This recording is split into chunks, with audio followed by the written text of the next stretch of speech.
টাঙ্গাইলে মাইকে ঘোষণা দিয়ে ৩ গ্রামের সংঘর্ষ, আহত ১০। টাঙ্গাইলের কালিহাতীতে সালিশ বৈঠককে কেন্দ্র করে ৩টি গ্রামের মধ্যে সংঘর্ষের ঘটনা ঘটেছে। সোমবার দুপুরে শুলিয়া, সহদেবপুর ও সাকরাইল গ্রামের বাসিন্দাদের মধ্যে এ সংঘর্ষ হয়। সংঘর্ষে আহত হয়েছেন অন্তত ১০ জন।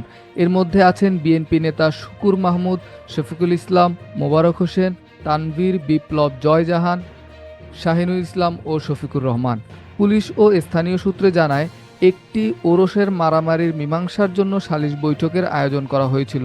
বৈঠক চলাকালে বিএনপি নেতা শুকুর মাহমুদের মাথায় ইট ছোড়া হয়। এতে সংঘর্ষ শুরু হয়।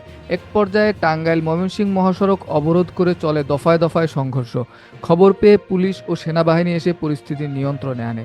কালিহাতী থানার ওসি আবুল কালাম ভূঁইয়া জানান, ঘটনাস্থলে অতিরিক্ত পুলিশ মোতায়েন করা হয়েছে। বর্তমানে পরিবেশ স্বাভাবিক।